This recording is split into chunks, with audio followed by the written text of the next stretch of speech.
我是吕胜兰，有时间见一面吗？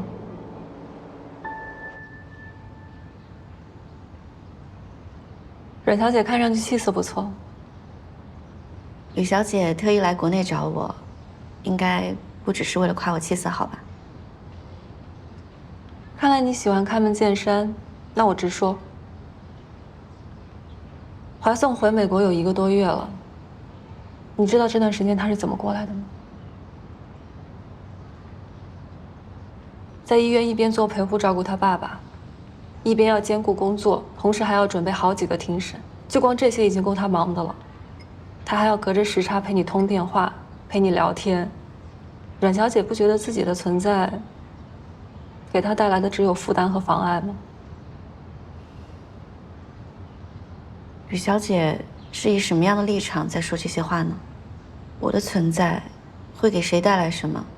好像也轮不到第3个人来评判。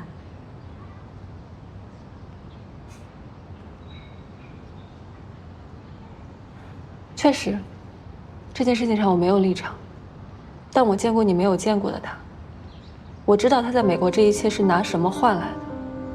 我想这点发言权我还是有的。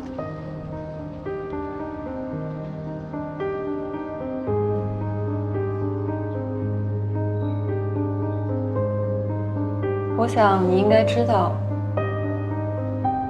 一个中国人想要在那里的经营行业做出点成绩，不是一件容易的事情。他们不会因为你是外来者而宽容你，相反，他们会用更加严苛的眼光来看待你。他当年是以全年级最好的成绩毕业的，那些年，他从被看轻、被质疑，到最后拿出成绩让所有人心服口服。在这期间，他因为过劳进过2次医院，曾经被医生说不能再这样透支生命。后来他执业不久，徐老师又因为脑梗，一夜之间从业界翘楚，到失去了自理能力，变成了不记事的痴呆状态。他又一声不吭地接过了徐老师手里所有的案子，顶着那些当事人的不信任，没日没夜地拼，到最后他打赢了所有的官司。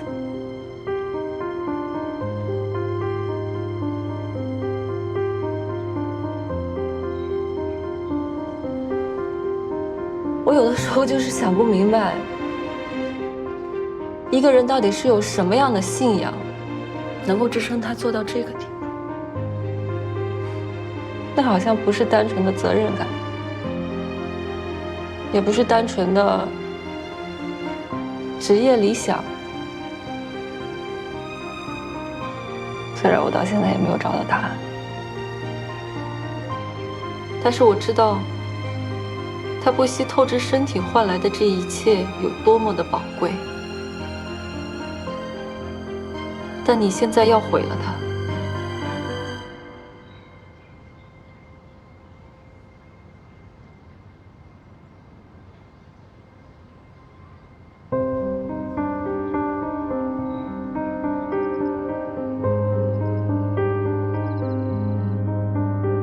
如果他真的愿意为了你放弃美国的一切回国，你能心安理得地接受他这样的牺牲吗？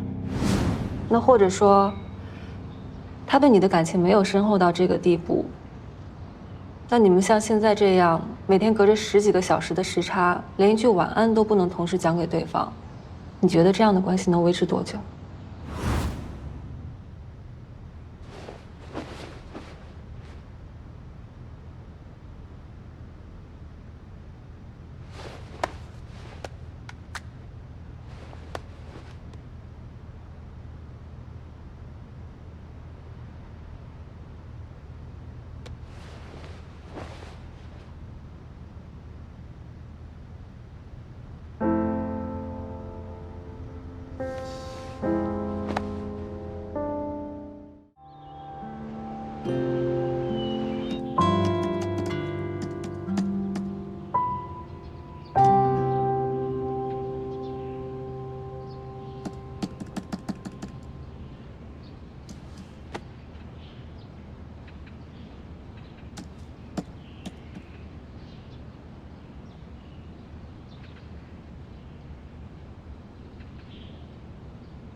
谁呀？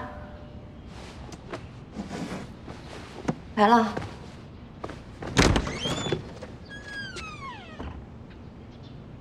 姐姐，怎么了？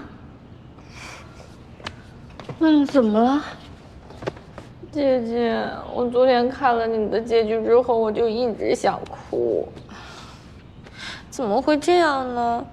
你就差一点就跟我哥表白了。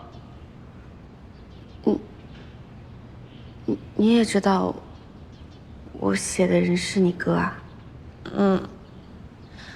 我其实知道挺久了。姐姐，你别难过，我哥当时出国是有原因的。我已经知道了。他那个闷葫芦，你肯定还不知道我家当时发生了什么。不是因为你爸妈吗？我爸妈是离婚了，但是他们不是因为感情不好。我妈跟我爸分开的原因啊，是她不喜欢我爸的职业。我爸爸，他以前是刑辩律师，经常为杀人犯做辩护。那时候他接了一个案子，让一个涉嫌杀人的嫌疑人被无罪释放了。自从我们家接了这个案子起，我妈就一直不理解他，家里总是有争吵的声音。后来，嫌疑人出来以后，这事情闹得更严重了。邻居对我们家指指点点，被害人家属隔三差五上门闹事，泼油漆、砸鸡蛋。他们还说我爸是杀人犯的帮凶。我那个时候又小，我就有点害怕，所以他们离婚了之后，我就不想跟着爸爸。那你哥呢？我哥应该是为了我才跟着爸爸的。但是，他后来对爸爸是什么样的看法，我和妈妈都不知道，因为他也做了律师。但是姐姐你别害怕，他不是刑辩律师。就算你哥哥是刑辩律师，我也不会害怕的。为什么？你不觉得刑辩律师是杀人犯的帮凶吗？每个职业都有各自的职责所在。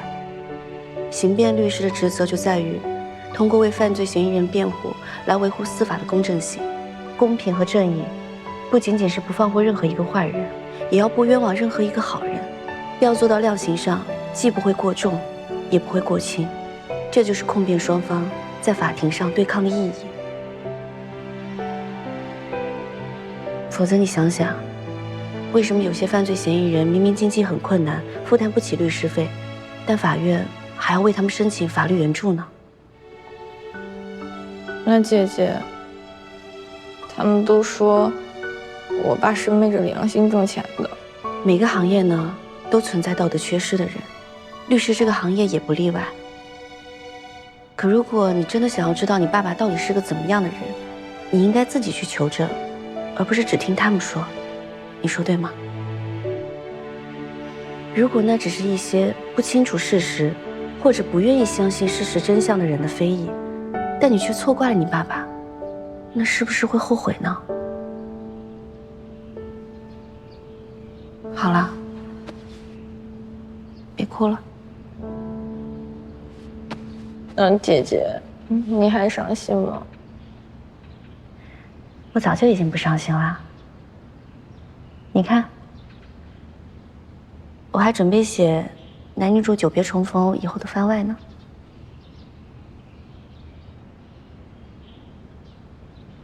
那你怎么看着这么憔悴啊？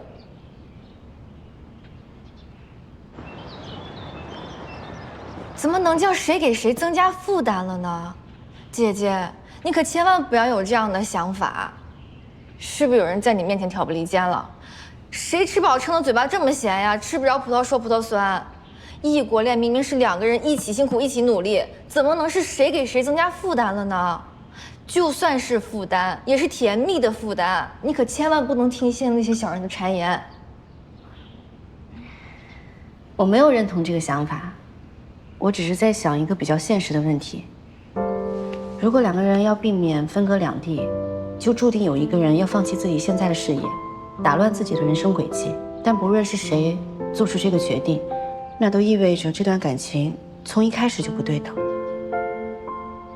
一段不对等的感情，会有好结果吗？如果在上头的时候做了这样的决定，能保证以后一定不会后悔吗？姐姐，不是这样的，一定会有好结果的。我相信我哥肯定会选择回国的。我了解他，我非常了解他，他绝对不是一时上头。